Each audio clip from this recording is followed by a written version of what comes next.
It's my fault. There was a guy joking about raping and killing, and I told him he was secretly a reaver, so now they're all talking about Firefly. Well, now we can get on to the show. So, hello, everybody. Welcome to Honey Badger Radio number 75, The Road to the Red Pill Part Deuce.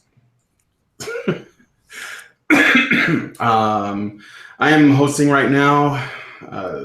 That's Brian, even though I'm in the chat too. Don't ask questions. And I'm joined by Hannah and Anna Cherry, and a clone of myself that won't say anything. And Allison and Mike will be along post haste. And what we're doing is, well, since the launch of Cassie Jaye's The Red Pill, there's been a whole lot of talk about it, and everybody's, trying to figure out what this movie's about, and people are trying to block it, and people are trying to stand up for it, and it's just all kinds of crazy and fun. So I just saw a version of it myself in Berkeley, so I'm got up to date now. What did you think? Well, I missed about the first 10 minutes, but I am getting a digital copy due to being a backer, so I'll be able to catch up on that. And yeah, it was the takeaways rather. Obviously, I thought it was a good movie, and I told Cassie afterwards why I thought so, and I can share that with you guys too. But the main takeaway was just how popular Karen is. It is incredible. The crowd in Berkeley, erupted when Karen was on screen. So for the Badgers, but not quite the same as for Karen. And after all, she is most everyone's gateway drug to the movement. But it was quite interesting. I actually ended up sitting next to someone who he said it was the most expensive movie he's ever been to, $1,015. So he was a backer, obviously, as well. And I guess I can say it now, but I felt that it was a very soft sort of approach, a gentle dip into the pond of just your toe up to the ankle, maybe, into this sphere. And I think that's exactly what people like Cassie, who, maybe former feminists or feminists who are open to, discovering new ideas and following down paths that they would get otherwise emotionally triggered by, but instead going through them logically and with compassion towards other human beings. She did that really well and very gently sort of immersed people into that first step that you got to take on the way to the red pill. And I thought that was really, really well done from that perspective. Yeah, I'm glad you liked it. It is really good. And the first 10 minutes, I wouldn't... For me, I like the movie a lot, but most of it is stuff I already knew. And I think if you've been doing this a while, you'll be the same way. You'll say, oh yeah, I knew that. Although some of the individual stories are really great. And of course, it's the most entertaining part is probably watching firstly Cassie Jaye's journey, and then also the feminist sort of response to the movement. Not that I'm entirely unfamiliar with it, but when you're, playing Cassie's role as this person is trying to get answers and, find the truth, and she's trying to be fair to both sides and, goes to the MRAs and gets their side. And, I think I missed that little sort of beginning bit where she kind of sets up her role as sort of her approach as a feminist. And then I kind of came in by maybe a second or third video diary. But after that, everything was very familiar to me. And as I mentioned, I do try to kind of stay away from the bulk of the insanity that is, the world of anti-SJW, SJW, all of that. And because, as you gaze into the abyss, it gazes back into you. And there's only so much of that I can handle. And I appreciate you guys doing a lot of the gazing and pulling out the morsels that are maybe important to talk about. And that's something I was actually not familiar with, and I kind of wanted to see more of I know of some major feminist derailing tactics, and especially Toronto seems to be a hotbed for piss throwing or grabbing or, variety of alarm pulling, just all sorts of things that would be considered illegal. It's not a peaceful protest. They're doing things that are against the law, and that's kind of problematic. And otherwise, though, once you start talking about the male stories, it's like, oh yeah, this is the story that I know that was the catalyst for a lot of my red pill type mentality. And I'm really glad to see her humanizing basically men. That's what that movie is about. And that's why it's frustrating to see, Melbourne and maybe the entirety of Australia wanting to kind of kick Cassie out, or at least her movie. That is frustrating because what kind of a response is that to trying to humanize some people? Like, not just even men, but people are concerned about men's issues. Like, fuck, let's go the gynocentric route. A lot of us are women. Like, humanizing a population of people, period. And that's what they're basically having a problem with. And it really frustrates me that they're so myopic in their emotionally triggered pursuit of shut this down. It makes us feel unsafe, to stop and to look inward and realize that they are trying to ban the humanization of a group of people, their fellow humans. It blows my mind. Yeah, but feminism is totally not about hating men, guys. You can't humanize men. You can't treat them as human beings. You know, that's offensive and scary and terrifying. But feminism is totally not about hating men, right? Yeah, exactly. I'm not sure if it was in Cassie's movie, if it was something like Karen mentioned, but I'm starting to blend those two together because some of the similar points have been raised, where you had the National Organization for Women that actively blocked shared parenting.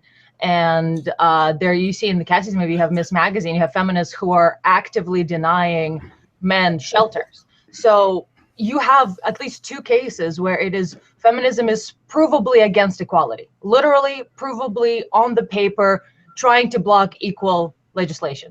So that's kind of brilliant, I think, to be shown to the public that not only does feminism not have a monopoly on equality, but it actively works against it when men are concerned. Yeah, exactly. And what we're going to do today is, speaking of Melbourne, as Anna Cherry mentioned, there is a podcast here. It's abc.net.au, and it's essentially all about the petition, and there's interviews with various callers, Cassie, Jaye, some of the MRAs in Melbourne that were trying to get the showing done, etc. So it's kind of like a half-hour-long podcast. So I went through it, and I clicked out some of the best bits that maybe we can comment on or at least play for everybody. And I think Allison and Mike want to say something. I don't believe we do want to say something. I think we just want to work. You can't hear us, can you? You can hear us. We can hear you, yes. Excellent. Yes, you're coming in good. Good. Okay, so first bit. This was where they will describe what happened. I got to jump to... Men are your oppressor. Let me Cassie. this guy. It's not easy to jump to the bits that I want without it playing. Can you guys hear it when it plays a little bit? A voice for men, another. Yes, we can hear it. Yes, we can definitely hear it. Women's rights and. Cool. So this first bit is about the banning. So I'm going to let this play a little bit. So I thought that was going to be the story of who these people are. And then sure enough, as I began interviewing men's rights activists and feminists and people in the middle, I realized that the truth was a lot more complicated. All right, well, before we get too deep into what you found during the course of making the film and also the critique of your film, let's talk about the fact its Australian premiere was cancelled by a Palace Cinema in Melbourne. It was due to be screened this Saturday, but last week the cinema cancelled it because too many customers complained about it. The cinema said screening the film would be damaging to their credibility. How do you feel about that? Well, I was very disappointed to hear that Palace Cinemas decided to pull the film after some 2,000 signatures were collected in an online petition. And I know that the people who signed the petition had not seen the film because we had never screened anywhere outside of New York or Los Angeles up to that point. These signatures were from people who were believing the gossip about the film, and a lot of what's been said about the movie is untrue, and that's what the petition was built upon, was on all these lies. And unfortunately, Palace Cinemas believed the lies of this petition and chose to pull the film. You're listening to Cassie, Jaye. All right, just pausing it there for a second. So that's just basically setting up what happened, in case you guys don't already know. We did talk about this a bit on the Polecat on Tuesday. So now we're going to get into some messages of people's opinions. So I'm going to play a little bit of that. Filmmaker of The Red Pill, and we're going to get deeper into those arguments in just a moment. Plus, you'll hear from the Melbourne men's rights activist who plans to screen the film this weekend in a different location. Sean from Mount Gambier says, what an effing surprise. Someone tries to speak against popular opinion and people try and shut the movie down. Okay, that was a comment. Dylan from Wollongong says, men have run this world since day one. women were only allowed to ride in the Melbourne Cup like 30 years ago. I'd love to hear your views on this story and whether you think the film screening should have been cancelled and what your views are on men's rights activists. Give me a call, 1300 0. Okay. Does anybody have any comments about those comments, or should I just skip to the next bit? Well, I mean, I kind of do, but there's nothing to be said, honestly, because you have this idea, and I encounter this a lot when trying to express my belief that there's no culture or religion where women worsting is actually accurate. That doesn't, I feel like fundamentally every culture and religion looks out for women more than men, in the sense that women are kept alive and men are killed. And when you get down to the bottom as one single metric to find out who has it worse in that sense, women are kept alive, men are killed. So, there's a simple thought experiment if you disagree with Anna's assertion. Find the culture on this earth that when presented with a man of their people or a woman of their people would prefer that any kind of violence be visited on the woman versus the man. So you say, I got to punch one of the man or the woman, or they're both killed. Which would you rather have the violence visited upon? I dare you to find one single culture that says the woman. Right. And so from there, from there we have this kind of idea that, well, women were property up until X years ago. And it's really difficult to battle that sort of emotional argument that evokes emotion. And the argument is seemingly factual because on paper, there are these words that could have been interpreted like men were responsible for women as property, except they always sort of diverge away from the idea that responsible for means providing for, means chauffeuring, means being a gopher for, meaning giving to. So ultimately, we still have the place of power, the position of power, be sort of skewed towards the female. And it's really, really difficult to express any of that in shorter than, a lot of sentences. So how do you really come back at this really glib and emotionally triggering idea of, well, women are property? And it's like, well, what do you say to that? That in short time, in a space of 140 characters, can disabuse them of the notion that they are seeing things skewed just because you have a man acting out a violent act, for instance, that a woman sort of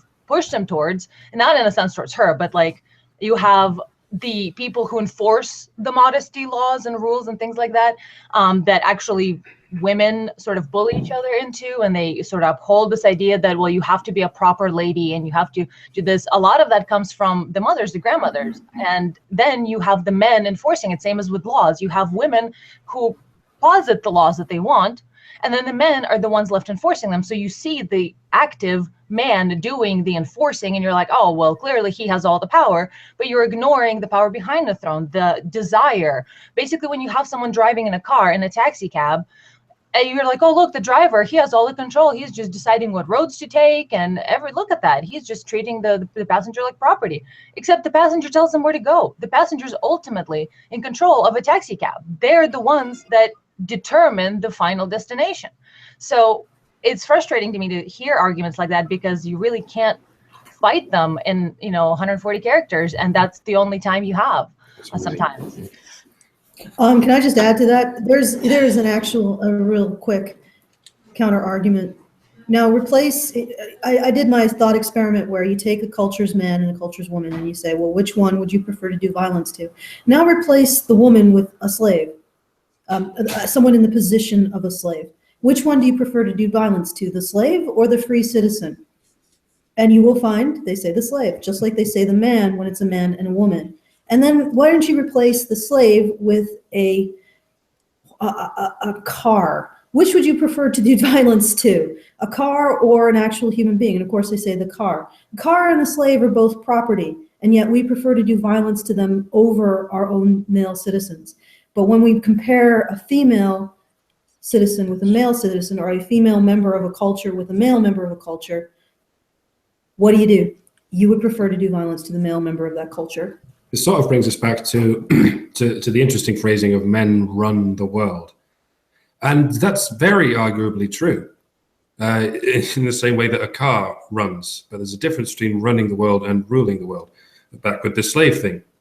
a system in which slavery is legal and widespread, the slaves are the ones who run the system, but they most certainly don't rule it. And you may look at domestic situations.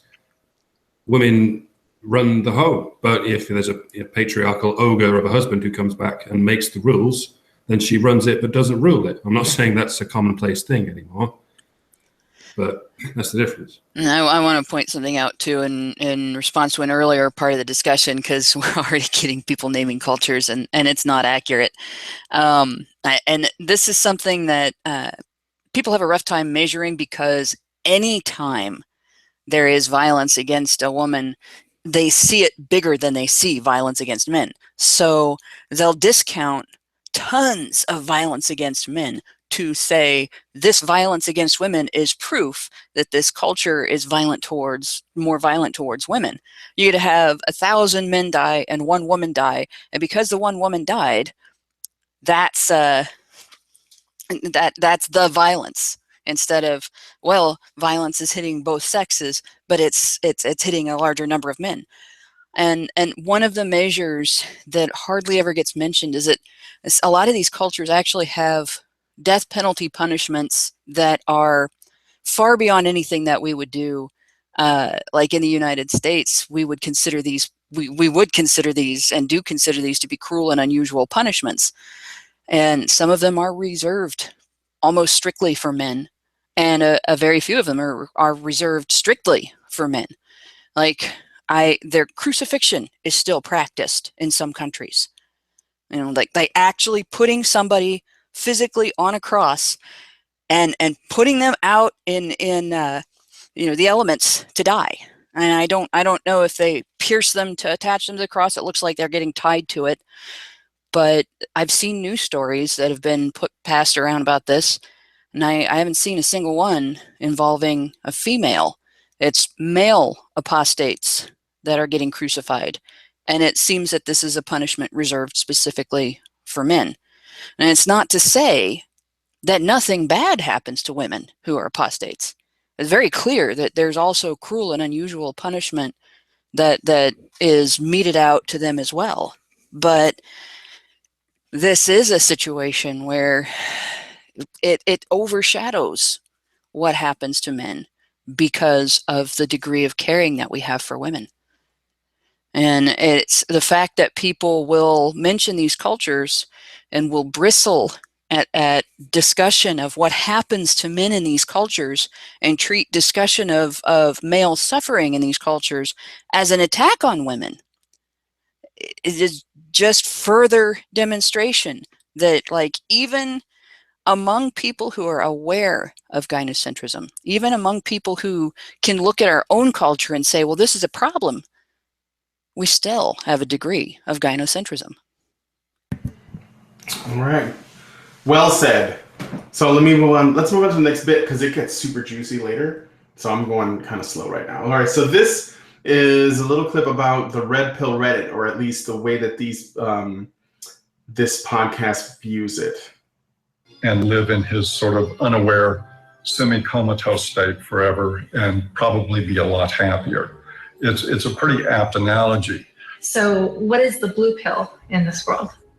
Well, the blue pill is the paradigm that most people live by, that men have all the power, that they've always had all the power. The Red Pill is also the name of a Reddit board, a site where guys talk about all kinds of stuff. There's some very heavy stuff written about women on there. Women are fucking losers. My sister is a useless bitch. Western culture poisons women. How to manage your bitches. Remember, women are children. Mentally, behaviorally, evolutionarily, they're not like us. They don't think like us or have the same deep sense of personal responsibility. It's morphed and it's become this very ugly thing over the years. David? All right. That's a clip from the Red about, I guess they were quoting some stuff out of the Red Pill Reddit. And at the very end, that was David saying, you know, the Red Pill isn't the men's rights movement. These things are different. So to add to that, actually, that may have been a singular experience because it was a question and answer section of the Berkeley. And Warren Farrell was there, actually. That was a quite welcome surprise. And there was another man there whose name I didn't catch because I'm terrible at listening to like anything that I'm not used to hearing a lot. Like I watch everything with subtitles, even though you guys may not notice an accent, but I am not a native American speaker or English speaker. So accents or like hard to hear things, I'm really, really bad at. So I think it was Frank something, but no offense meant to anyone. And they were discussing sort of, questions from the audience. And one of the questions that Cassie answered actually, I think just brilliantly. And it was, what do you say to people who mention the negative aspects of like the red pill and the forum on Reddit and other sort of people who decide to align themselves potentially with this philosophy of, men's rights movement or the MRM or call themselves an MRAs, and then they... Go ahead. Okay, that was odd. But I wasn't sure what to do there. But yeah, whenever they sort of align themselves with our movement and then they spew hate speech, sort of how do you deal with that? And Cassie answered just fantastically, which was, she was asked that question actually, and I think might be in an interview that will come out yet still. But her answer was that if I was going to do that, if I was going to mention negative comments from the MRM, the violent comments, then in order to remain impartial and true to the spirit of this documentary, I would have to show the feminist negative comments and statements about men. So then the video would just turn into 10 hours of YouTube comments.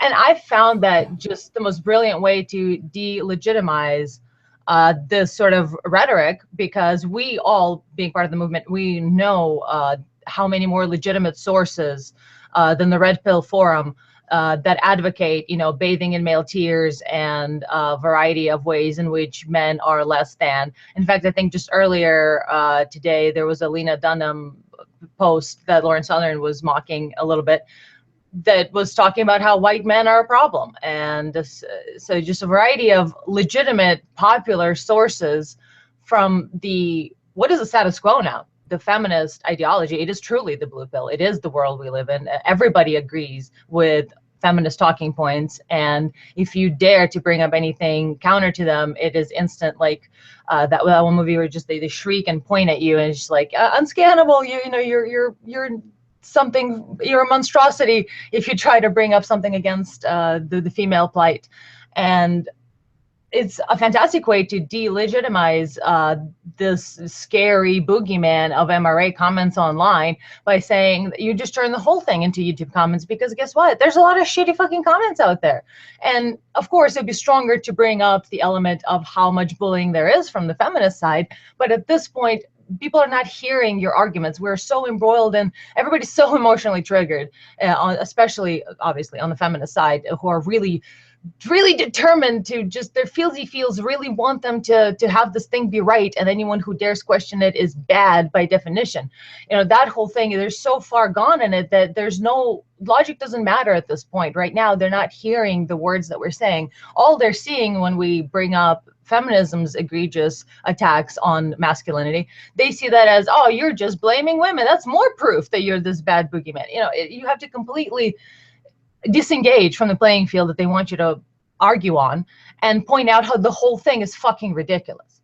And from there, you can start to point out that, look, how much feminism does. Come on. But I thought it was just a really brilliant way of putting it into the context of everybody says dumb things, mean things online. It's not a categorical representation of the movement, especially after you show an hour and a half of real faces, real live people that you can't help but feel a human understanding of.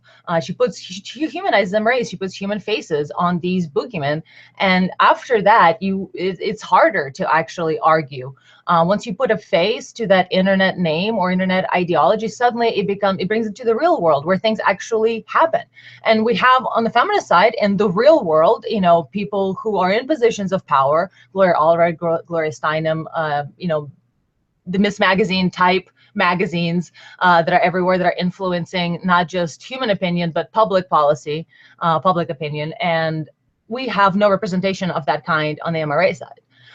But they do fear us and they see us as this big scary presence. And once you put an actual human face to it, you begin to realize, oh, maybe these are just people upset that there's only one single men's shelter in the world where 43% of domestic violence victims are men.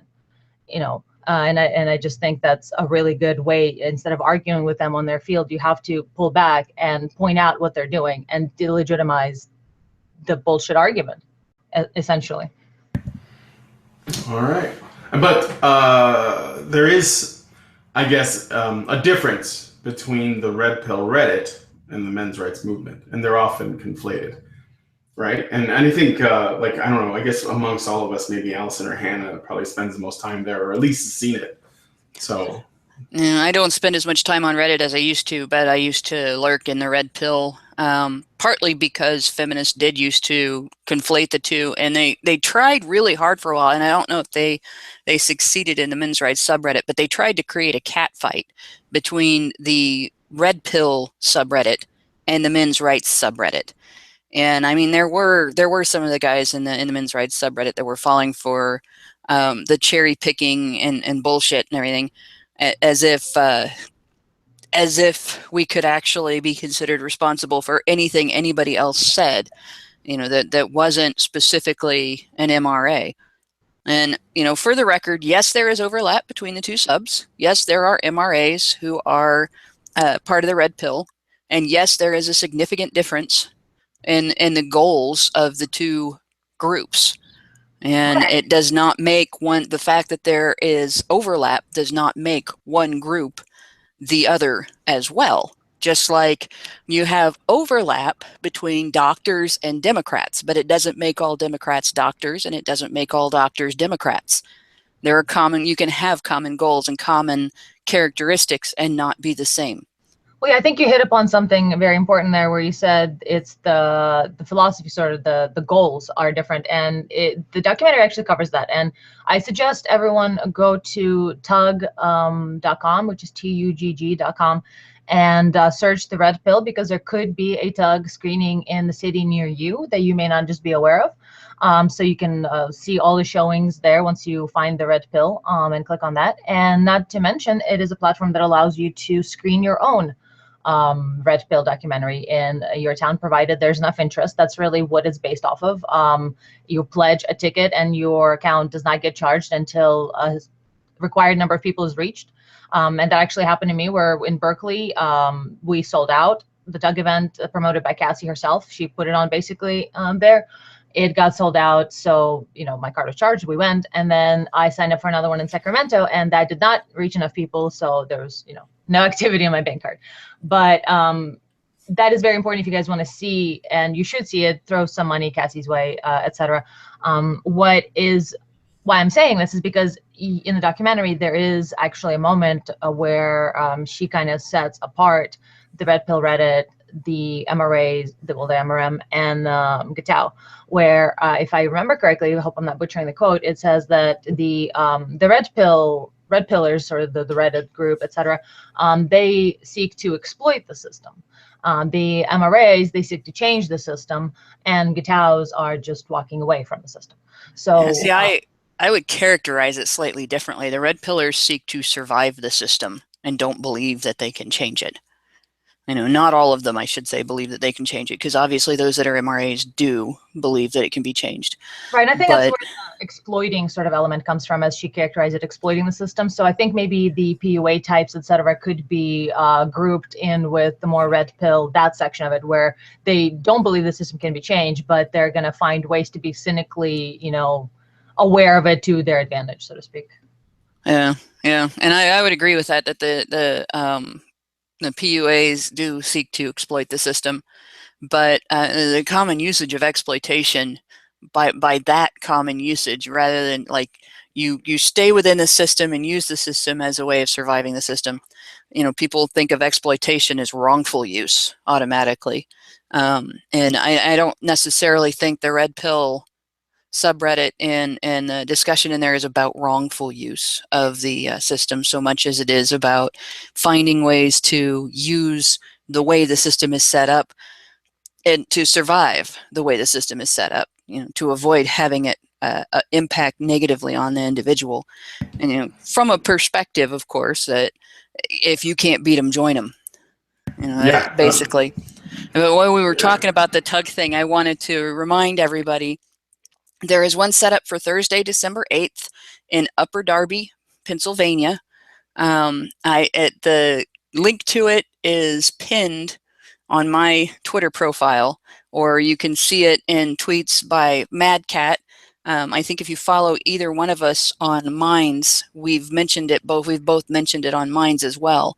And that one still needs to sell 61 tickets in the next 27 days. Okay. All right. So let's get into some of the juicier stuff. Here is some of the, I guess you can say they're slightly tougher questions that Cassie was asked by the host. Sorry, Brian. What's that? Sorry to cut you off. I was trying desperately to remember what I wanted to add right after Hannah was done. It was topical, and it took me this long to remember. Sorry.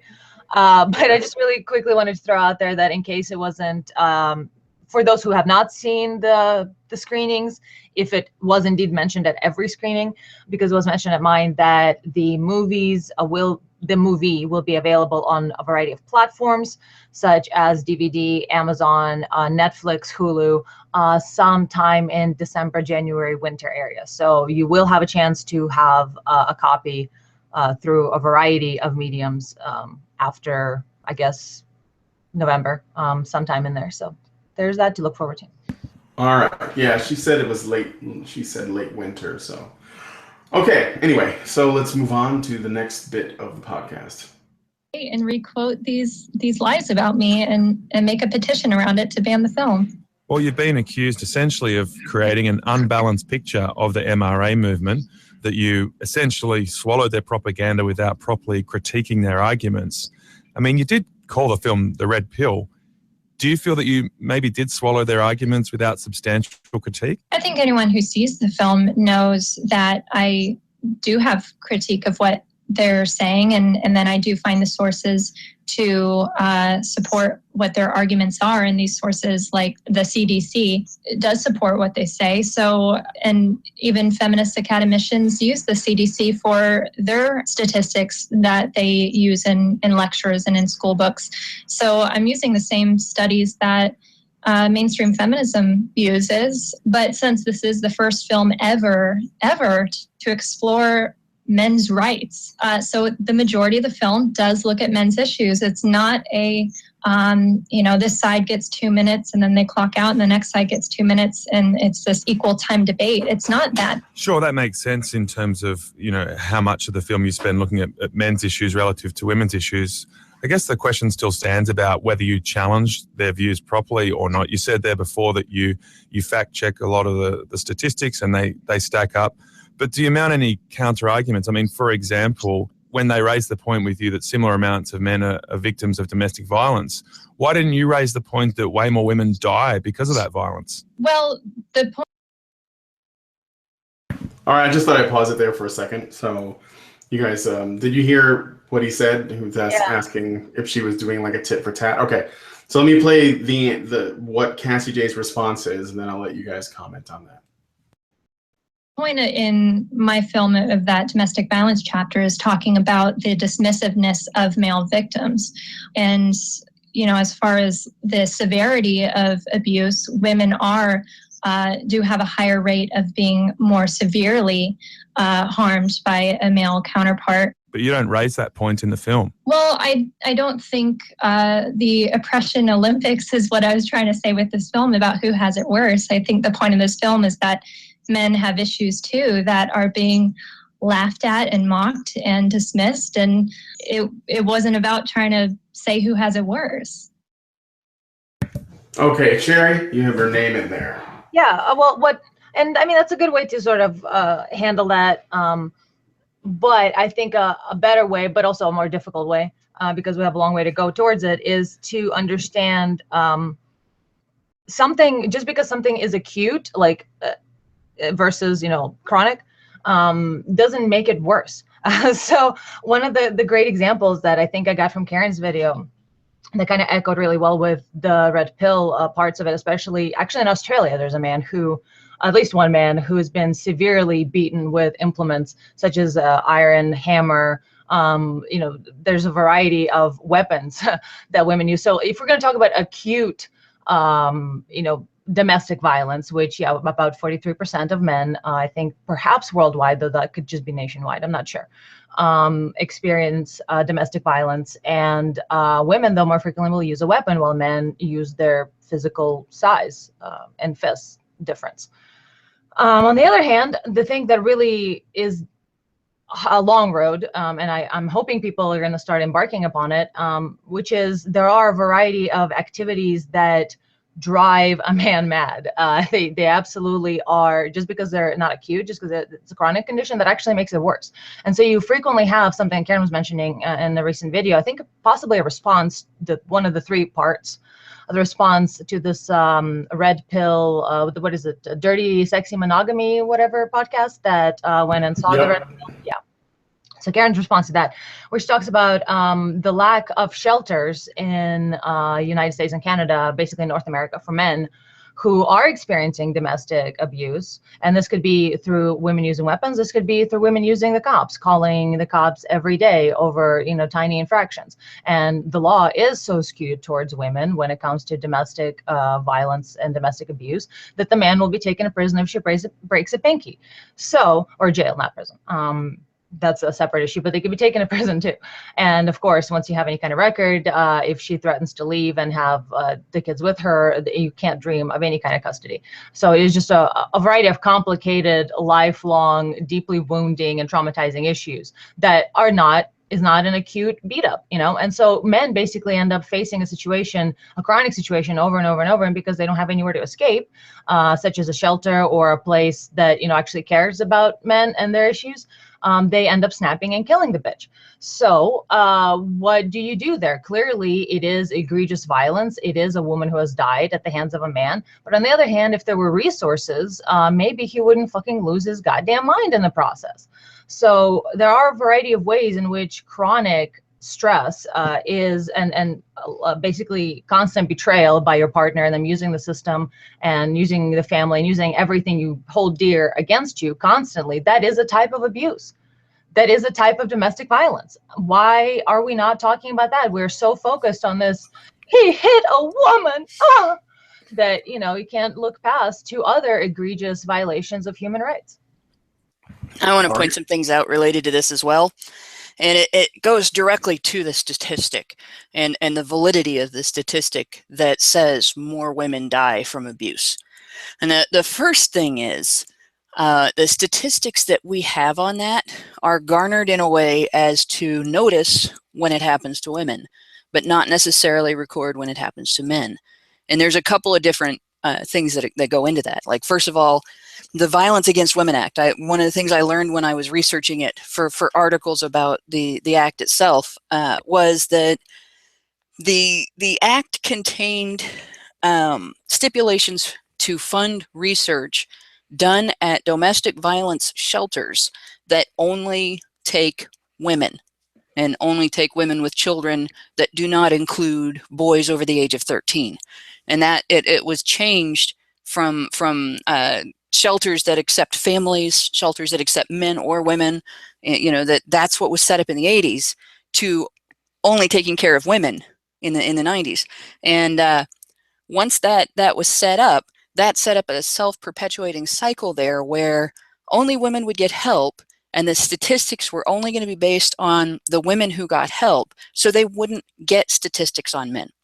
And when we see news stories of wives and girlfriends that murder their male partners, we don't necessarily see it getting called domestic violence. It's always called domestic violence when a man murders his female partner. But it's not always called domestic violence when a woman murders her male partner. And it's not always called domestic violence when a woman hires a hitman to murder her male partner. It's not called domestic violence when a woman files a false accusation against her male partner and he gets the shit beat out of him by the cops because they think he's engaged in violence against a woman, or he goes to jail or prison and someone in prison stabs him because they think he's a wife beater. It's not always labeled death by domestic violence when a woman uses false accusations to take a man's children away from him so that he has lost contact with the people that he loves the most in the world, whose welfare he cares about the most in the world, who now he is going to be completely worried about and can't do anything to help. Or if she makes him homeless by asking for a draconian child support obligation that she knows he can't meet, and he kills himself, or he ends up dying because he is homeless and he's out in the elements and something bad happens to him. You know, the Chris Macney story, where he killed himself and he specifically stated these things as the reason why he killed himself. You know, this is a situation where feminists came out of the woodwork to say, oh no, it wasn't her fault. It wasn't what she did to him. He was a spoiled brat and he did this to get back at her. This was him abusing her, him killing himself. They treated him killing himself as abusing his ex-wife. So when they come along and start saying that more women are killed by abuse than men are, and I would challenge them to prove that that statistic is legitimate, that they are looking at every aspect of how domestic abuse affects people before they make that claim. All right, thank you, Hannah. Those are all really great points. All right, let's continue with this because they keep asking her some tougher questions, even though Cassie Jaye pretty much establishes in the beginning that this is not about the Oppression Olympics. This is not about trying to prove that men have it worse in every instance or anything like that, but rather just simply drawing attention to the fact that men have problems and the MRM has a reason to exist. Sure, but it's a question of how much you challenge them. And one point your critics have also raised is that you didn't ask your main character, Paul Elam, to explain some of his previous statements. It seemed really concerning, like the statement he made, should I be called to sit on a jury for a rape trial, I vow publicly to vote not guilty, even in the face of overwhelming evidence that the charges are true. Why didn't you get him to explain this or challenge him about this statement?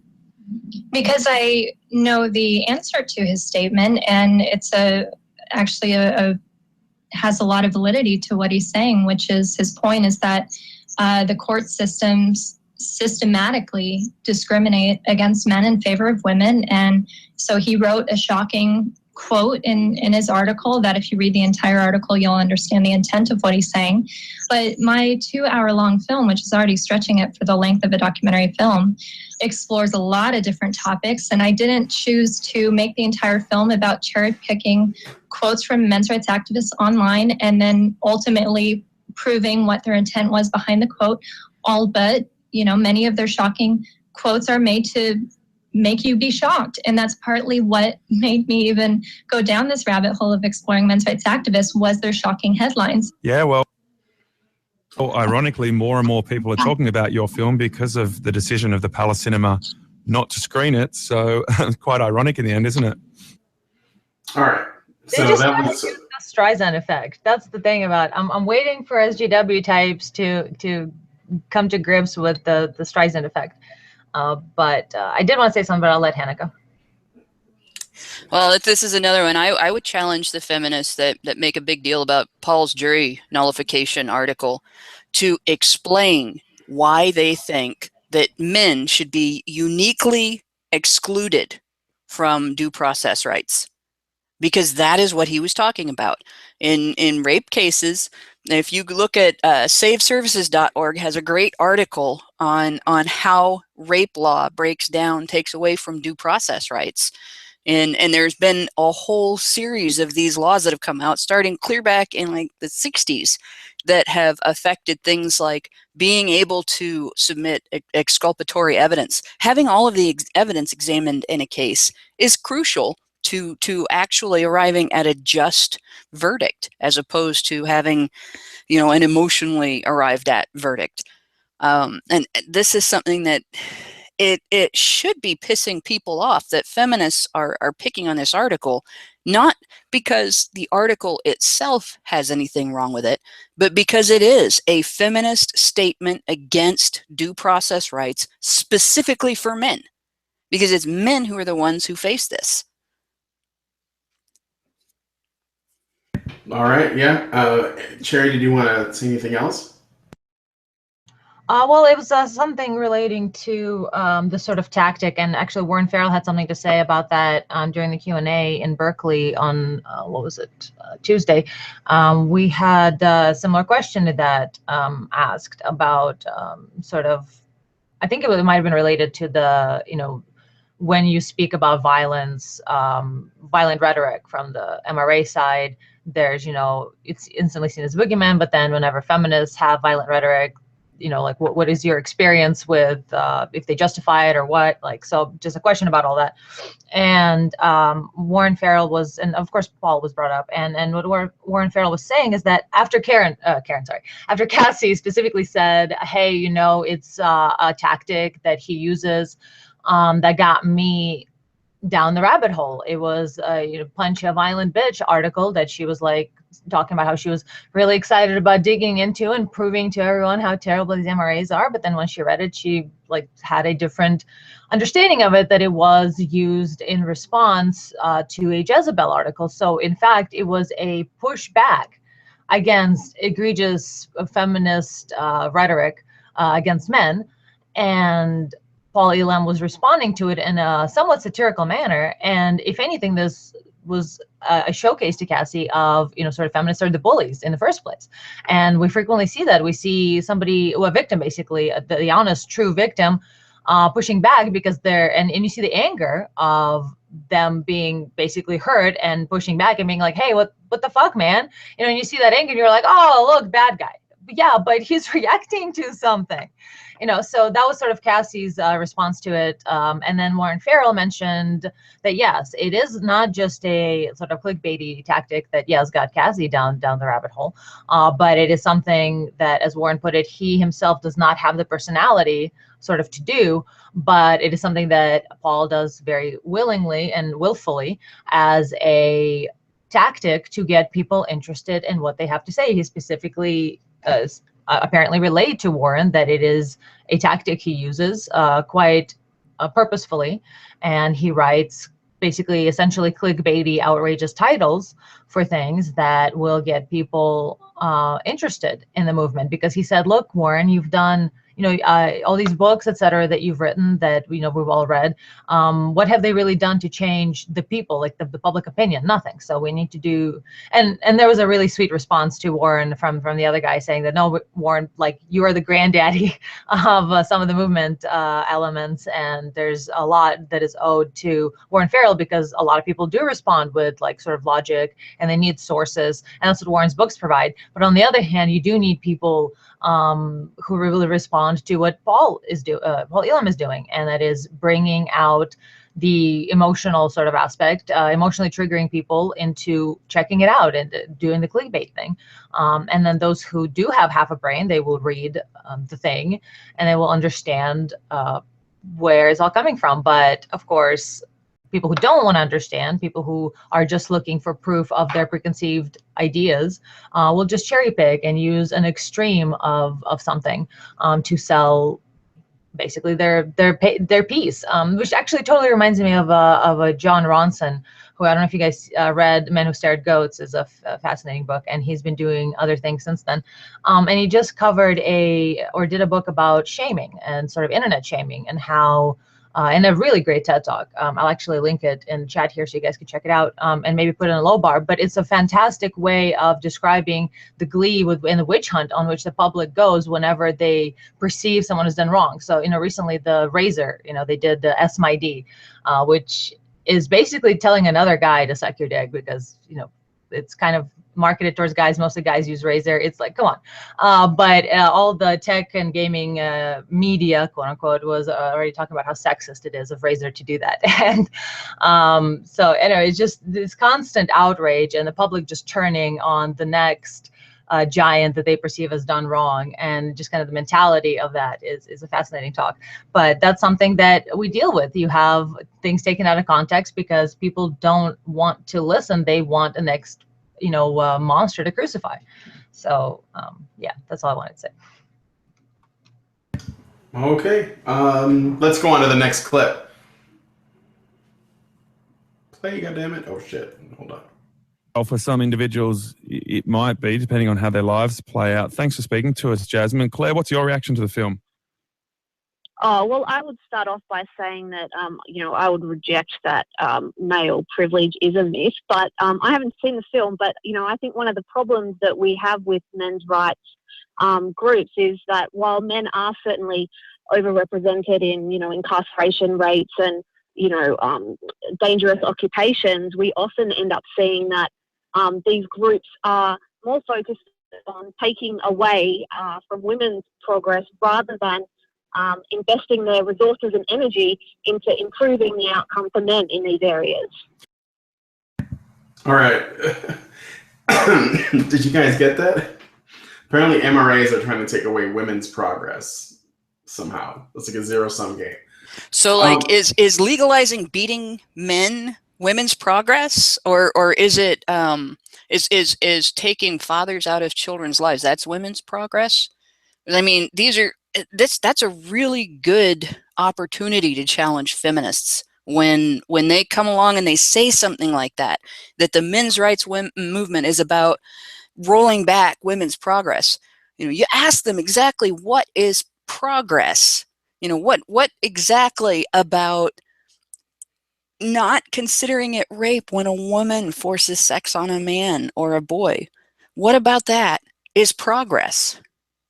And what about denying children the opportunity and the nurturing that they would have from being parented by both of their parents? What about that is progress?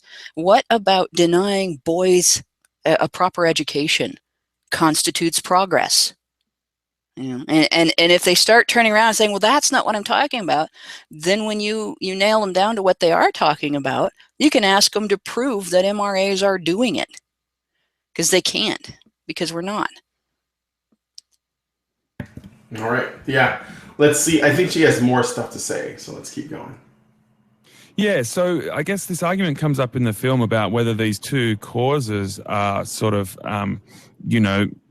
mutually exclusive. I mean, what's your view on that? Look, I mean, my view personally is that, women are and continue to be, incredibly socially disadvantaged, not just in Western society, but across the world. That's okay, but does improving the position of women necessarily have to come at the expense of men, do you think? In some cases, yes, I think it does. What we're essentially asking, if we're going to improve the position of women, is for men to give up some of that privilege. So, I think that it does potentially come at a cost to men, but it also brings benefits, and that's something that shouldn't be forgotten either.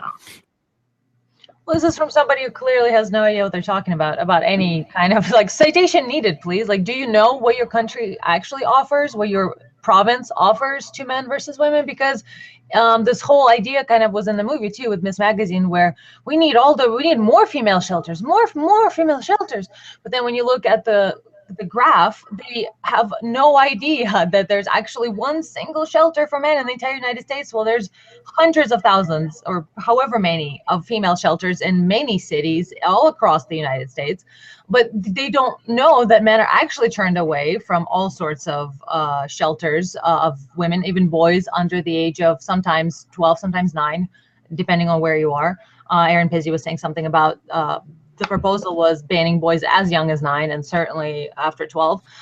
So how can she say with such certainty about what there is and isn't for men, and how men will have to sacrifice for women, like they're taking something away, when they actually have no idea what their country even has to offer? There isn't such a thing as overwhelming support systems for men who are down and out and nothing for women. It's the exact opposite of that. And yet somehow they still keep repeating this belief they have from outer space. It's literally not backed up by anything in reality. That's one of the ways in which you can tell and hopefully point out to someone that they're having a religious belief. You have no backing for this. Where did this super certain feeling you have come from? What fact? Where? Nowhere. It's been taught to you. And I love how they keep using the word privilege. Like,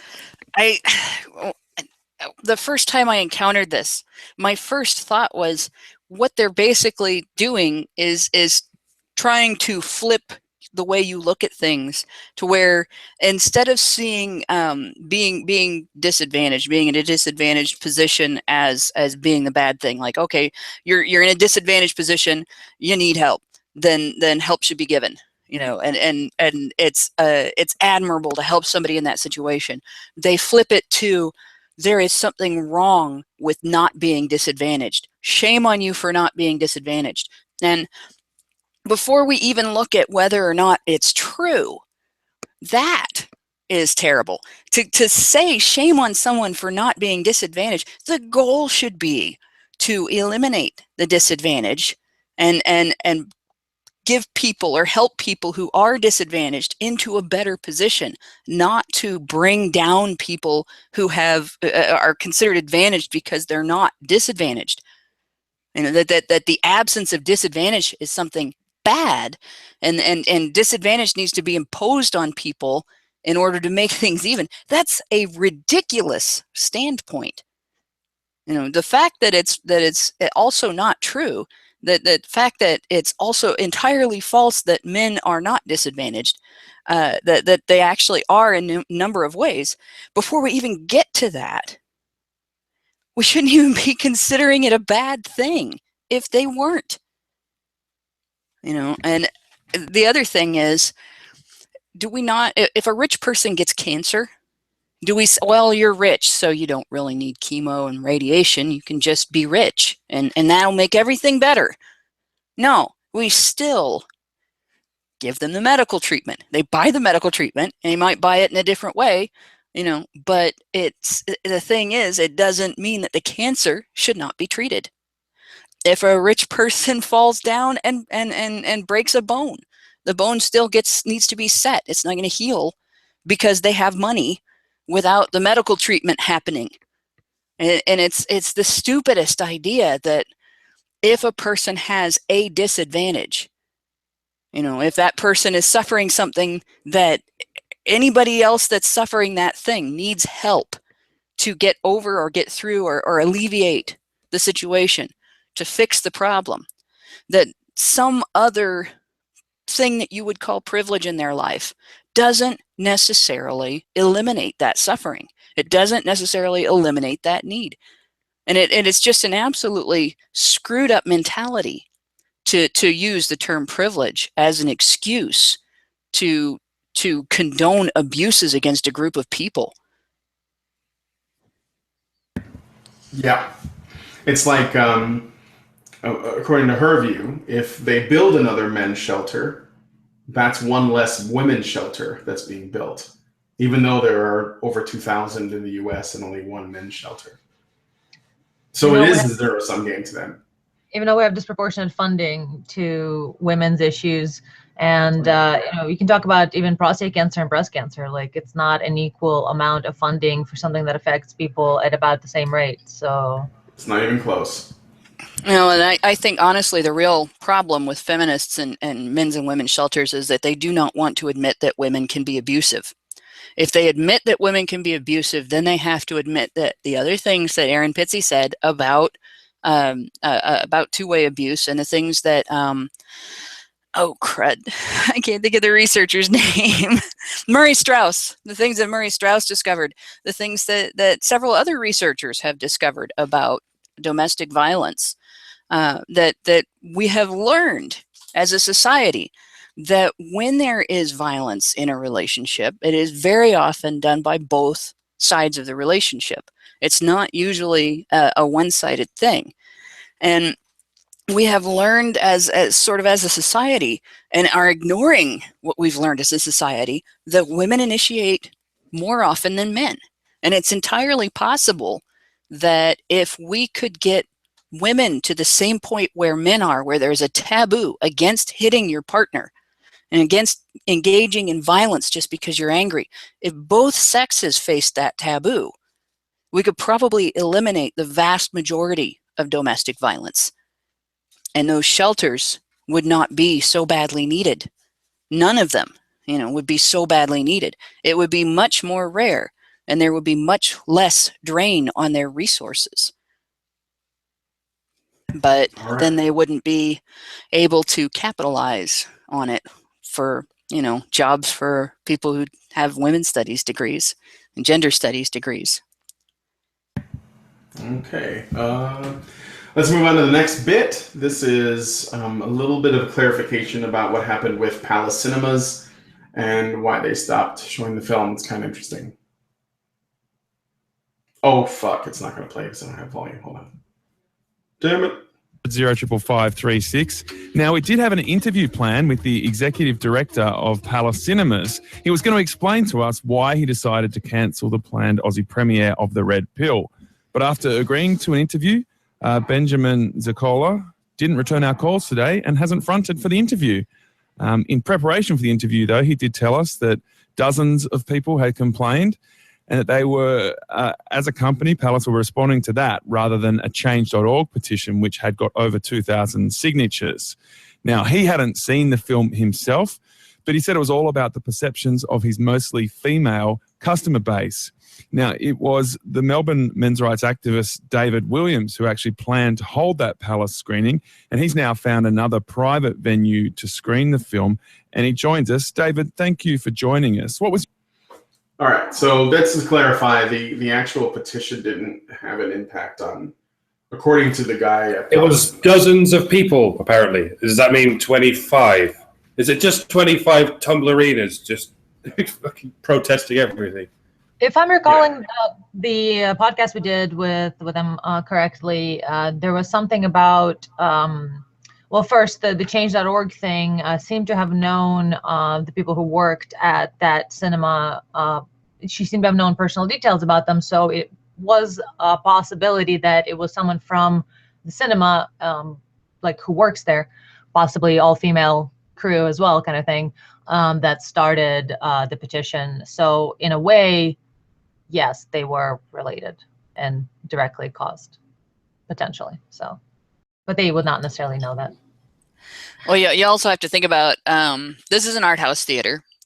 And I think we've pointed out before, art house theaters do attract more of a social justice crowd. It's not to say that all of their customers are social justice, but they're more likely to have a few people among their customer base just triggered by the idea that anybody might take an even look at the men's rights movement, and hell, they might even be triggered by the idea that somebody might have compassion for men, because they do consider, it a zero-sum game, and if you have compassion for men, that must take away from compassion for women, and your knees are soggy. So it's just like any other area where you have that crowd. They're going to bitch like that, and they're going to be the squeakiest wheel, and they're going to intimidate, and they're going to do the same thing that they've done on social media. They're going to do the same thing that, like, we in Gamergate saw Anita Sarkeesian intimidating actual businesses, big businesses, into letting her come in as a consultant. So this is not unexpected. But it does kind of highlight some of the problems that are described in the film. The fact that we get shut down when we try to talk about men's issues in public. Yeah, and it's also, I guess, worth pointing out that most people who, go to art house theaters are basically, they're just normies, and what they know about the men's rights movement is what they heard, which is, the feminist narrative. So, like, most people are just going off of the rumors, which is what Cassie Jaye was trying to explain when she said, well, most people's knowledge of the movement comes from bloggers and websites that haven't really looked into it. They just decided we're just going to paint these people as misogynists, or maybe they have and they don't care, like David Futrell out there or something like that. So you're fighting against a narrative that is, it's pretty ever present, and it's hard to dissect the noise from the truth, basically. So, all right. So he talks to David, who was on our show about the Melbourne thing, and then he brings on a professional male feminist educator, women's studies professor in Australia. So here's where it gets juicier. Protests / disruptions to the event. Yeah, okay. All right. Well, joining us in the studio is a man who calls himself a feminist, even though that label can be a little bit problematic for men to put on themselves. His name is Dr. No, actually, no, it can't be. Men do it all the time. There are lots of male feminists, and I don't know why he's pretending like that's some rare and weird thing. Probably because he hasn't read gaming or tech press in America. Yeah, right. All of them. He hasn't looked at politics in the West. I'm looking at you, Trudeau. Okay. Michael Sattler. He's from the University of Western Sydney. He's a lecturer in criminology, and his work focuses on gender violence and culture. Now, Michael, what do you make of the message of the Red Pill movie? Look, it's not a film that I've had the chance to see, and it's not a film that I'm afraid to see. I think it's okay. So he hasn't seen it yet. It's unfortunate that we've had this push to cancel the screening, and it's really made a storm out of a teacup. This is an amateur, crowd-funded documentary that's been really poorly reviewed. The majority of the funding for the film came from men's rights activists. Okay, stop you right there. That's not true. The majority of the funding came after Milo Yiannopoulos wrote a piece about it that was promoting it, and then it came from whoever was fans of Milo. And I think Mike Cernovich was a big contributor. He put just because they're vaguely alt-right or in some way Gamergate doesn't mean they're MRAs. Like, let's not make our group even bigger and bigger by including people who are vaguely on the center side of the left. Like, yeah. And also, it's worth pointing out that this guy is already he's building this whole it's an amateur film. It was crowdfunded.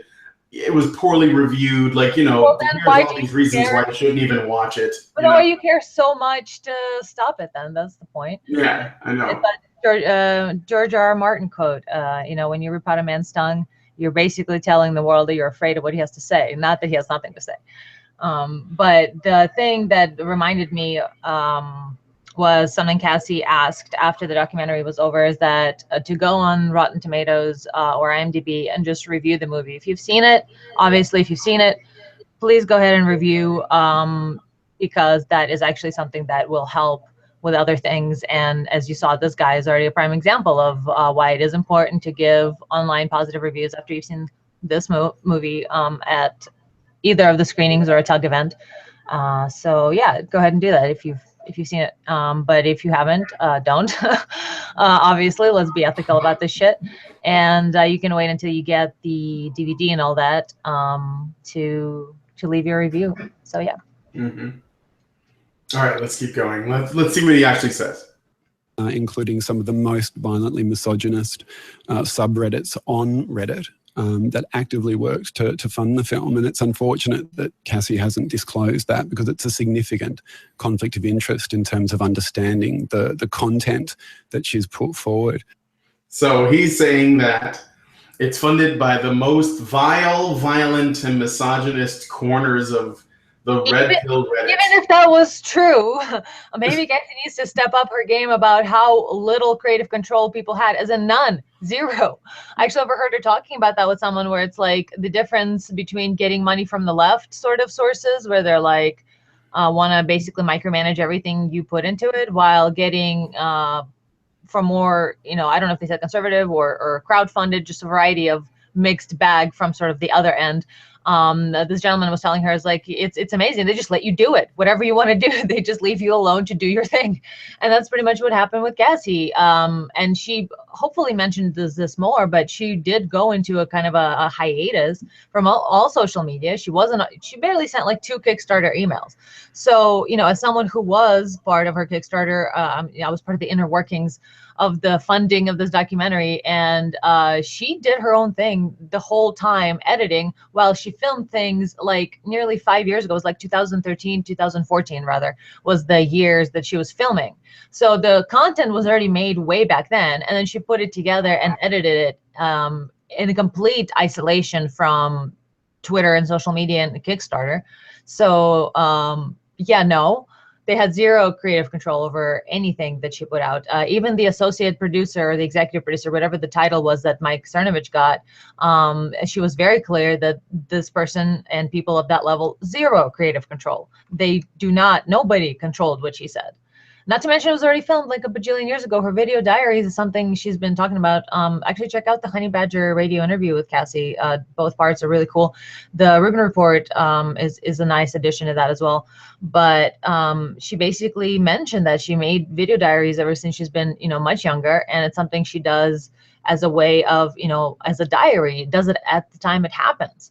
So you're, and she did not set out to make the video or the documentary in the way that it ended up coming out. It was something that her mother actually advised her on in the middle of the filming, where it's like, the real story is your changing attitude towards some of these issues. And she chronicled it in her video diaries as it was happening. So it's not like it was something made after she got it funded. This was already, it's already happened, people. By the time she got the money to actually put it on film, it's already happened. Yeah. Hannah, you want to say something? Yeah, I love that this is an argument that's being made by people from the ideological standpoint that was denying her funding because they didn't have creative control. I mean, how much better of an example of projection do you need? That's the whole story of her seeking funding from other sources, was because feminist sources and feminist ruled sources, where they weren't necessarily sources that were considered feminist, but they were still administrated by feminists, denied her funding for a type of video that is a type of documentary that fit from the description of their funding sources. It fit the type of thing that they should be funding. And they denied her that funding because they were not going to have creative control. They were not going to be able to decide what she said about the men's rights movement. And they were not going to be able to use the film as a propaganda film to try to silence the movement. And it's great that they're now coming out and admitting that they think that a funding source for a documentary gets creative control over what's presented in the documentary, because that basically is an admission that any documentary that has been funded by feminist controlled sources is propaganda. So I hope they all say that. I want to hear them say it over and over again. I want to be able to confront them with that. I think it's great that they're making that admission. It's finally starting to come out that feminists are lying assholes. They're finally starting to make it so obvious that they're, without realizing what they're doing, that they're admitting it. Yes, exactly. All right. So let's keep going on with Mr. Smugly Professor as he talks to David. But I don't think we have anything to be afraid of here. Audiences have the right to see this material. It's not illegal. Okay, and what do you make of the movement itself? I think that the men's rights movement constitutes just a Ooh, do you guys want to predict what he's going to say about the MRM before I play it? Are we all whiny neckbeards? No.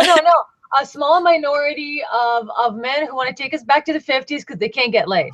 Okay. We all live in our mother's basements. Anybody else got predictions? Mike, do you want to predict what he's going to say? And they're jealous of women getting ahead. That too.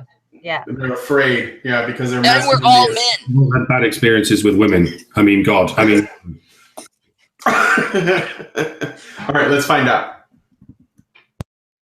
Group of very frustrated, very anxious, and often very angry men who don't understand why they're not getting the things that they feel that they deserve. They feel that they're not getting the kind of obedience that they expect from a female partner. They feel like they're not getting the same kind of sexual access to women that they think is the right of men. And they observe women's advancement over the last 30 years, and they feel as though it can only have occurred at the expense of men. I got bingo, I think, on that one. Movement. Oh my God, this is academia. Yeah, well, no, postmodernism is taking it over. It's the same thing, and that's actually what we're going to do our talk about on Cherry Stem at the end of the month. It's hopefully I can resurrect one of my first website, blog, whatever's ever. Because the very first thing I put out on the internet as like a piece of academia informed. I was in college. And they observe women's advancement over the last 30 years, and they feel as though... What just happened? It started playing again. That's spooky. Halloween passed, man. We're being haunted by feminists. Don't they know Halloween is over? Exactly.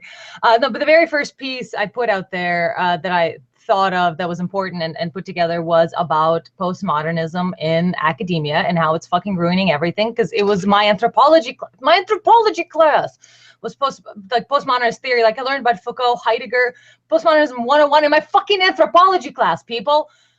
Pissed me off. Was very upset. So that's what feminism it's everywhere. Is.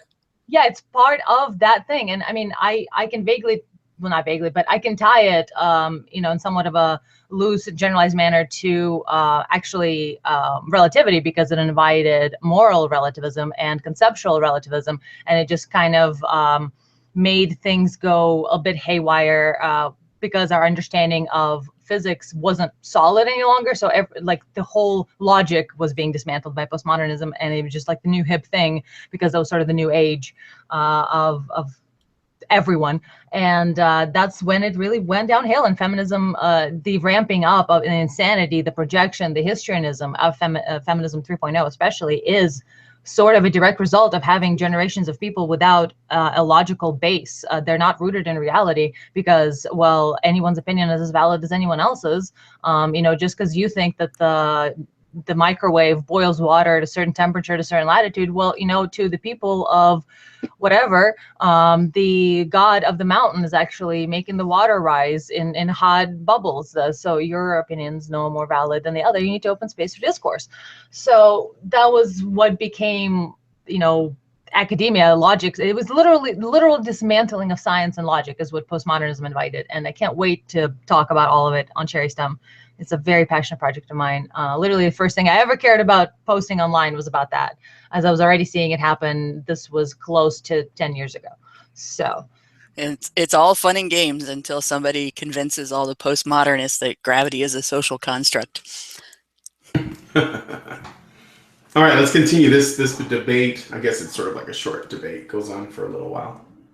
They feel that they deserve. They feel that they're not getting the kind of obedience that they expect from a female partner. They feel like they're not getting the same kind of sexual access to women that they think is the right of men. And they observe women's advancement over the last 30 years, and they feel as though it can only have occurred at the expense of men. We do hear the men's rights movement talking about significant men's issues around men's health, men's emotional state, suicidality. The issue is that rather than look for real solutions, they just direct that against girls and women and against feminism. Dave? All right. If you guys want to respond to that, or shall I let Dave has a response too? Well, he obviously just hasn't seen the movie. That's clear. So it's like, don't say these things because you don't know what our arguments are. Yeah, and again, this is that same thing where, when feminists, because I mean, this guy, he doesn't say he is, but I'm pretty sure he is, are cornered on men's issues that they can't dismiss out of hand and say, well, this is just because you can't get laid and you're, an ugly, creepy neckbeard that lives in your mom's basement. Then they say, well, those are really important issues, but they would probably be better served if they would stop attacking women and instead of just focusing on the problem. And this is when they conflate, what women are with what feminists are, and how feminism is a constant obstacle when men are actually trying to get shit done in the real world, IRL. right? Well, and they define it as an attack on women if you acknowledge that dysfunction and dysfunctional behavior are not strictly limited to men and masculinity. And you point out that when dysfunctional behavior comes from women, that it can hurt other people. Just admitting that women are human beings and not angels up on a pedestal who can do no wrong and do no harm is somehow an attack on women. And that, to me, that's damaging to both sexes, because it sets everybody that can be harmed by women, so it sets both men and children up to have no recourse when they get hurt and to have no protection from getting hurt. And then it also sets women up to fail miserably, because they're treated like they can do no wrong and they can have no dysfunction. And then when it happens, there's no reform, there's no push to be a better person, and there's no encouragement to push themselves to be a better person. So that's very damaging too. They define it as an attack on women if you defend men from people like Zana Joshi. We got a video coming up. I think I'm going to publish it after the show, of us responding to a certain video and then series of videos by Zana Joshi. And anyone can predict what the reaction to our video is going to be. Why are you attacking this poor innocent woman who did do nothing to anyone? Every time. All right. Well, let's continue with Mr. Smarmy Pants. David, what do you say to that? Is that true? I completely disagree with him in many ways on what he said. The movie wasn't just funded by MRAs, it was also funded by media types such as Milo Yiannopoulos and Mike Chernovich, who don't recognize themselves as MRAs. I would recommend him to read a book called Myth of Male Power by Warren Farrell. He was a person who was a high member of the National Organization of Women, and he recognized that it's not as simple as just men are upset because they don't have any power anymore. It's a far more complicated issue, and men aren't this perceived, power thing where we're just sad that we're losing power now. It's a much more complicated issue than that. Look, I think that's a ridiculous statement, David. I mean, you've just cited three very well-recognised men's rights activists who are very prominent in the movement and who receive significant support. And their audience is constituted overwhelmingly of men's rights activists. Whether or not they adopt that label doesn't change the fact that they hold those views.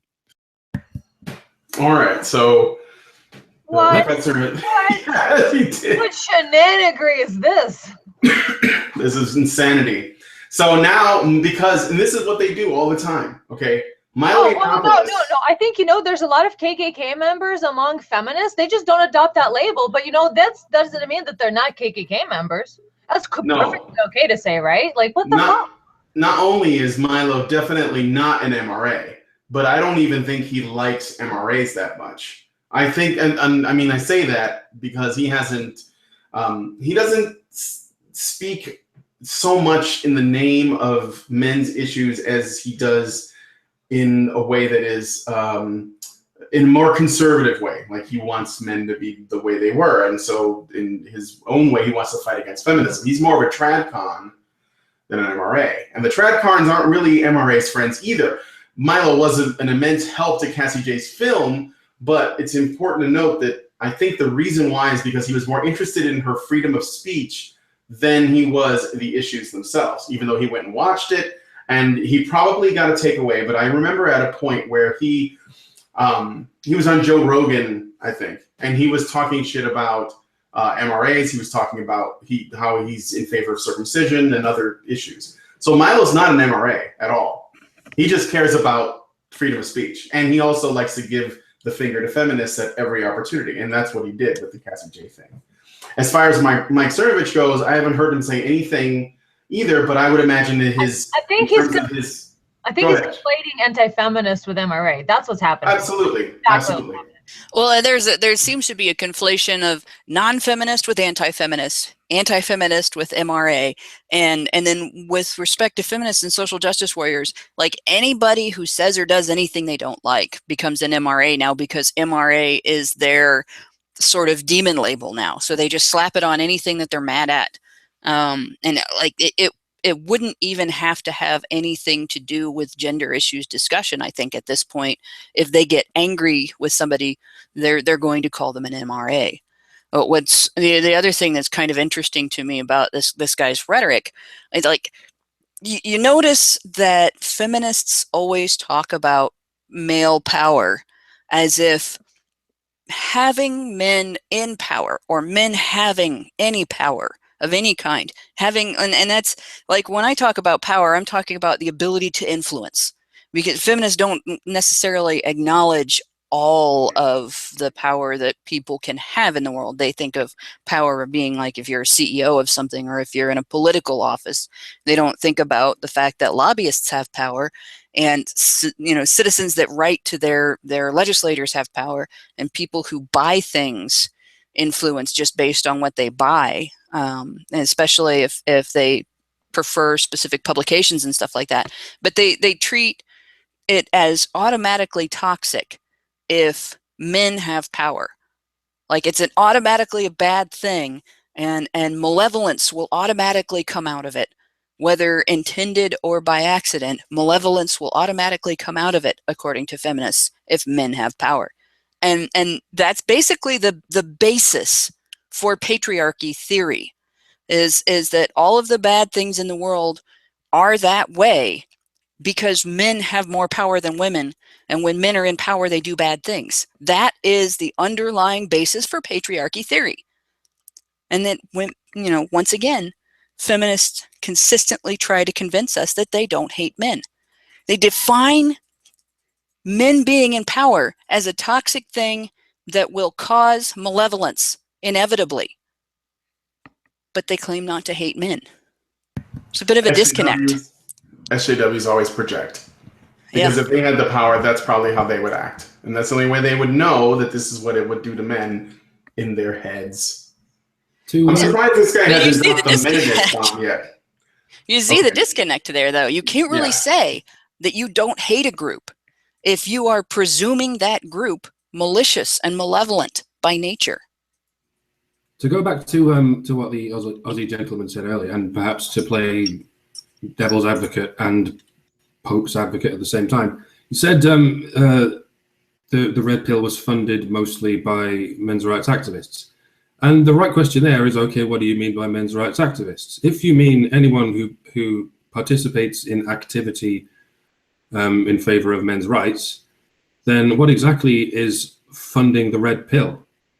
That's a minor form of activism for the sake of men's rights. So by that definition, yes, not most, but every single person who contributed monetarily to the Red Pill is in some small way a men's rights activist. But if what you mean by men's rights activist is a hateful basement-dwelling neckbeard, then no. So that's a good way to respond to these people, because they'll find their heads spinning eventually and not knowing what the hell they're talking about. What just happened? Meninism happened. Okay. Let's see if there's any. I think there's just a little bit left and we're done here. And I guess the other point, David, that Michael was making, that a lot of people in this movement, I guess, blame the problems of men on women rather than just looking for solutions to those problems. What do you say to that?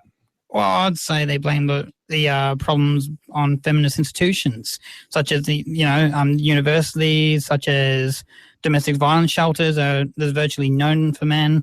There are several institutions that are funded by the government that are feminist run that don't help men. I don't think it's a thing about blaming women. I think it's a thing about blaming feminist institutions. So, all right, Michael. I mean, they make points on a range of topics, that more men die at war, more men die at work or by suicide, less men are going to university than women now. The family court is unfairly treated some men, at least, in custody battles. And they also say that feminism has demonized men. I mean, do you see some truth and some validity in some of those arguments, at least? There's no question that we need to work harder to get better outcomes for men and boys across a range of issues around, education, around health, around quality of life. And that's constructive work that we need to do. We need to look at the real sources of those problems. Attacking women's services and attacking the women's movement will not secure better outcomes for men and boys. And it's really sad to see this kind of bulwark of male concern being directed in a completely unconstructive way that actually just ends up in a dead end, another battle of the sexes, and nobody wins. Nick. Feminism is not the women's movement. It is a political movement that exploits female victim status for political power and financial gain. They do not own women. They do not speak for all women. Most women are not feminists. Many anti-feminists are women. You could consider anti-feminism to be a women's movement because we advocate for women. We advocate for female independence from feminism's victim narrative. That drives me nuts. The women's movement. It is not the women's movement. I hesitate to even call it a women's movement because I do not recognize the validity of their opinions on what is good for women.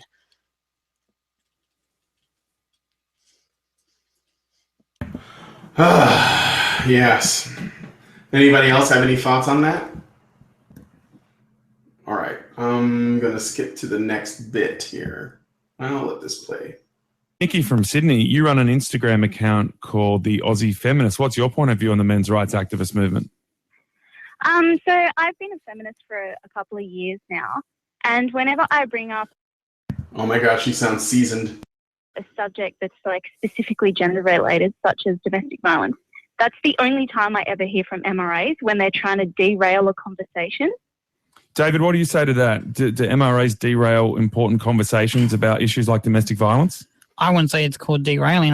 I would suggest it's more about introducing the other side that gets ignored a lot. What do you say to that, Nikki? Well, I think it's definitely important, and I think that the MRA movement does stand up for some really important things, but it seems like the only time I've ever come in contact with them is when they're trying to derail and silence women on really important issues. All right. Well, David says that's about bringing balance to the argument. I guess two different points of view there. Nikki, thanks so much for the call. Oh my God, that's such total bullshit. Feminists say this, and they'll say it in response to men or men's rights activists, or female men's rights activists included, responding to false accusations against the male population of all being abusers and deadbeats. They generalize all men as terrible people. And then when you say, well, that's not entirely true, there are these facts that you're not paying attention to. And by the way, there's an entire other side of this conversation. What they're basically saying with this derailing line is, we have the right to dictate what the truth is, and you have to listen, and you're not allowed to argue. We are the arbiters of truth. Shut the fuck up and let us dispense it. And you know what? We're not going to.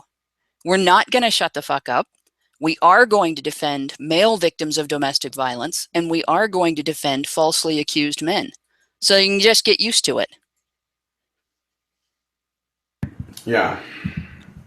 I like the chat cracked me up. They're like, when did Australia start getting Valley Girls? Well, she is the Instagram feminist of Australia. Well, she's just asking questions because that's the only thing she can do. She's stuck in question mode. So everything that she says is a question, and she's going to say it that way. Yeah. Okay. Last bit of this. And this will be, I think this is significant as well. On the text line, is it men's rights or gender stereotypes they aren't coping with? David, last question to you. Are you sometimes uncomfortable or embarrassed by some of the really intense statements that are made by some people in the movement? Well, of course I am. As the person before, the doctor, he represented, some of those media tycoons who have made an industry of doing things as MRAs, regardless of if they label themselves as that. So it makes it difficult that someone's labeled an MRA, whether they like it or not, and then I'm blamed for what they say. Yeah, it's interesting. All right, David, it's been great to speak to you, and it'll be interesting to see what impact your screening makes over the week. All right. I would say that I think David, the thing is, the guy who's hosting this show is trying to say that if someone outside of this whole discussion around men's rights points the finger at a personality or a person, especially if it's convenient to them, and says that person is an MRA, regardless of whether you think they are or not, because you guys share some views. And there are people outside, a lot of the mostly feminists, applying labels, MRA labels, to people because they say those guys are MRAs because they've decided it, and mainly it's because it's politically expedient for them to do so. And I wish that David would have made the clarification to say, just because you guys think they're MRAs does not make them such. And so therefore, because I know what, guys in the movement are actually talking about and what they're writing about and what their priorities are at, that is the stuff that you should be asking me to answer for, not for Milo going, at a campus and making fun of fat feminists, because that's not typically what MRAs do, So, Hannah, you want to say something? Yeah, I want to point something out. And this is, there's a type of argument called an ad hominem, that if you can associate what somebody is saying with something negative, and then say, well, it came from that and therefore it's wrong. That's a logic fallacy. It doesn't necessarily make it wrong. And Mark Critic actually mentioned this in chat before I got a chance to say it in the show. But the KKK had a women's division, and they advocated against a lot of things. They advocated for a lot of things. One of the scare tactics of the KKK was they're going to rape our women. That they would make black people out to be these beasts that were just sex crazed and were going to go after white girls and stuff. Specifically black men. Yeah, specifically black men. And the thing here is the fact that they talked about rape being wrong. The fact that the KKK, an organization that has bad ideas, talked about rape being wrong doesn't delegitimize the statement that rape is wrong. If a white supremacist says it is just as bad to beat a man up as it is to beat a woman up, it doesn't delegitimize the statement that abuse is wrong. And it does not matter where that statement comes from. It matters whether that statement is factual and whether you are treating a human right as applicable to all humans. So I like this need to come out and say, well, aren't you embarrassed by some of the things that some of the more extreme MRAs say? I don't give a rat's ass about extreme things being said in the movement. And there's a couple of reasons. That's one of them. The fact that somebody in the movement has said something that you consider extreme does not make it okay to abuse people because they're men. It doesn't make it wrong or to advocate for the same legal recourse for men who have had crimes committed against them. It doesn't make it wrong to advocate for men to have equal parenting rights. And so it's a ridiculous argument to use. But even if you could say that, even if it wasn't a ridiculous argument, you have on one side, you have a minority of the men's rights movement who has gotten to a point of dealing with these issues where they're just fed up with women. And they've come to the conclusion, because they're seeing all of this behavior that happens when somebody has, legal impunity to engage in dysfunctional behavior that impacts negatively on the people around them. That they just think that's what women are like. That's a corruption that's inherent to being female, because it is so tolerated when women do it that it's very hard to tell whether it's inherent to being female or not. And of course, then there are also men that have reacted like, well, since we can't trust that we'll be protected if we run into a woman that is like that, we just stay away from all women. And that's, both of those get treated as extremism by a movement that has people in it that have said it would be a good idea to kill 90% of men or castrate them, put men in concentration camps, that has created language like toxic masculinity, which is designed to claim that dysfunction is a male characteristic, and treat it like it's not only inherently male, but it's the main characteristic of being male. They want to call walking away from women extreme. They want to call treating measurable dysfunction as a female behavior extreme. When we start lobbying to take away the women's vote, they can say that. Then they can call us extremists. When they see us descending on Congress and saying, women shouldn't be allowed to vote, or legalize rape, when that actually happens in the movement, then you can call us extremists. And then it won't be us anymore. It'll be them, because I won't be part of it. But, until you clean your own house, it's rather difficult for anybody to take you seriously when you come from a movement that advocates gendercide at its extreme end, and call it extremism, to point out that dysfunction, when women exhibit it, is condoned where it should not be, and to question whether it's inherently female in nature or not. Boom! Love it. Mic drop. But I'm not going to drop. This isn't mine, so. I can't. I'm wearing it. Well, I am not following that shit. So, that's pretty much the end of the video. He asked her some tough questions, but I think ultimately he was far more fair a host than most places would be. So I guess it's not I wouldn't call it a victory, but it's a thing that is. So we can probably put a link to the page so you guys can listen to the whole thing. That way you make sure that the parts that I'm playing are not being played out of context. And I'll put them in the low bar.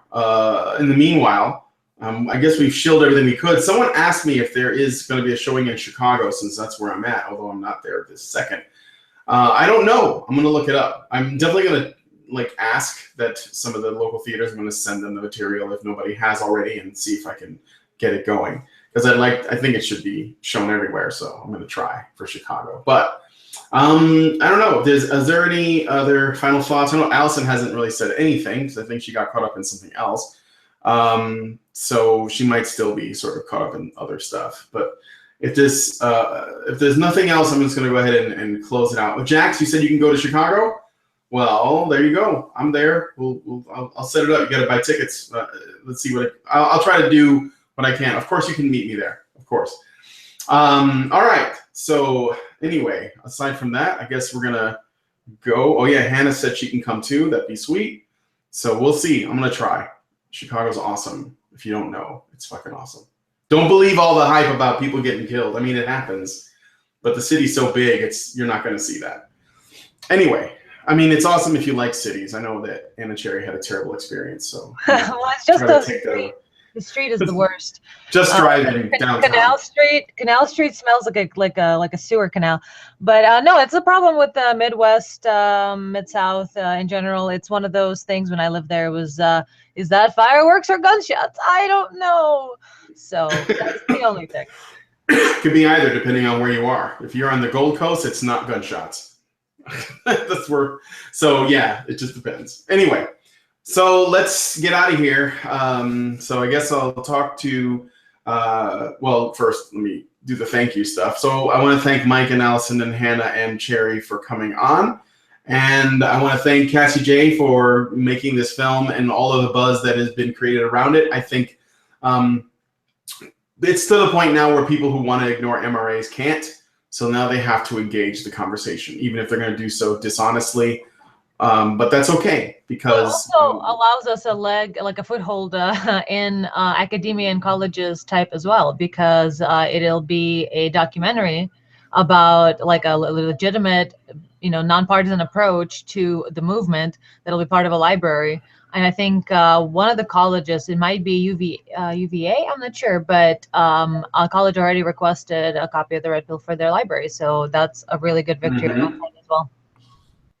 Oh yeah, and yeah, it's gonna be all over the place. Hopefully we can just, make sure that it's present so people can check it out. Anyway, I want to thank you guys in the chat for joining us on the show today. And yeah, we'll talk to you guys next time on the Thursday show.